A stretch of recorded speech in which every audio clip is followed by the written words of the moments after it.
So of course there are a lot of exercises that you work on because you want to have a better control of the instrument, and that they are the things that you're building lines on when you're improvising.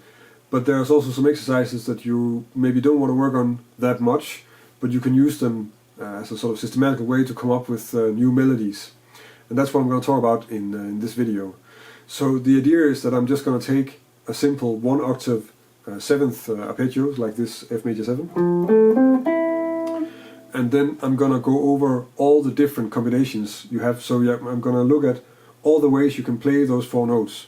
So as you can probably tell, I have a cold and I'm kind of recovering from the flu, so I might be a little bit more difficult to understand than normal, but I hope you can still follow what I'm talking about. So the different combinations that I'm talking about here, I've written them out as numbers, so it's not specific to any arpeggio. I'm just thinking of it as like 1 as a root and 3, 5, 7, because then I have like a matrix that will fit any 4-note chord essentially. And it's just easier. I expect that you guys know your arpeggios well enough to sort of oversee that. So if I play with this F major 7, if I play that, play the combinations that are starting on the root, then I get 6 different ones, and that would sound like this.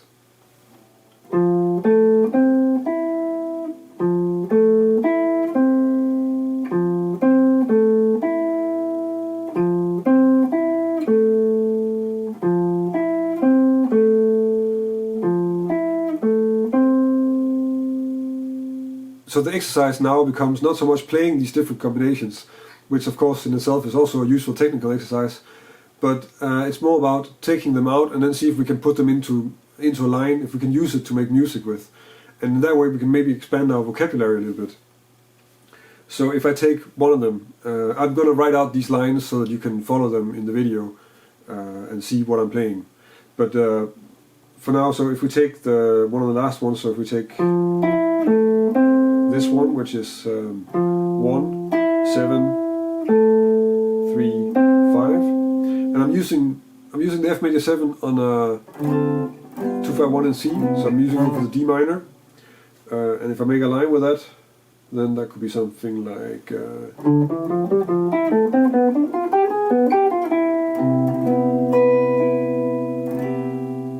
this. So what I'm doing here is just a small scale one, and then I play the arpeggio, and because it's kind of ending with the 3rd and the 5th like this, that's encircling the B, which I want to have on the, or it's a nice note to have on the G7. So then I go up to this, and then I actually forgot what I played on the G7. So, but I'm gonna write it out so you can read it there. There's nothing spectacular happening. No, that's not it. But so this kind of way of working, where you're just trying out different lines and trying to listen to all these different combinations and see if you can make something with it and make a few lines with it. That can be a really nice way to sort of expand your vocabulary and just to get some new ideas, and possibly something that you didn't think of in the first place.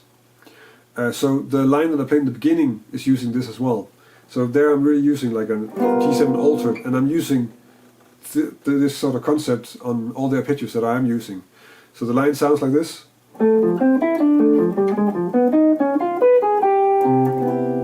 And of course that's just starting on the 3rd. So first I'm just starting out with the F major 7 arpeggio again, and that's like 3, 1, 5, 7. Then I'm running down a D minor, first inversion of triad,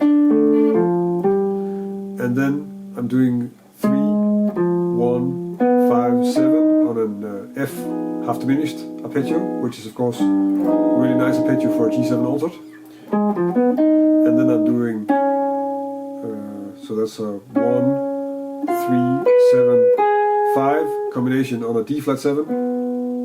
So I'm kind of on the G7 altered, I'm using F half diminished and D flat 7 arpeggios, and then resolving that to the 3rd, which is G.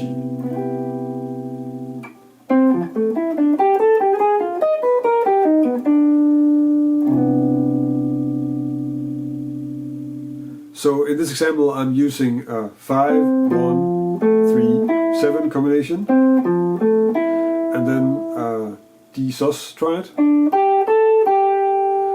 then on the alto dominant it's 3, 1, 7, 5 on an F half diminished arpeggio, and then I'm using just a straight down, so 7, 5, 3, 1 on a B major 7 sharp 5 arpeggio, and then I'm resolving that to the 9 of the C major 7.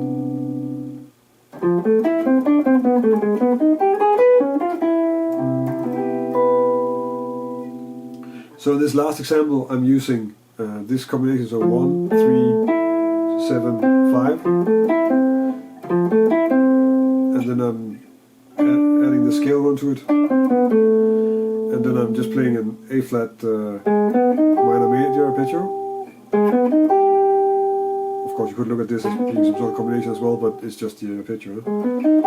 And then you get D flat 7 arpeggio, and that I'm playing in a sort of combination as well, so that's like 5, 7, 1, 3, and then I'm resolving that to the 3rd of C major. Of course, the stuff that I went over here, you can use that on one chord instead of using a whole 2-5. I went for the 2-5-1 with the alto dominant because I like sort of the different combinations you can make with alto dominance, so that's why it's in there.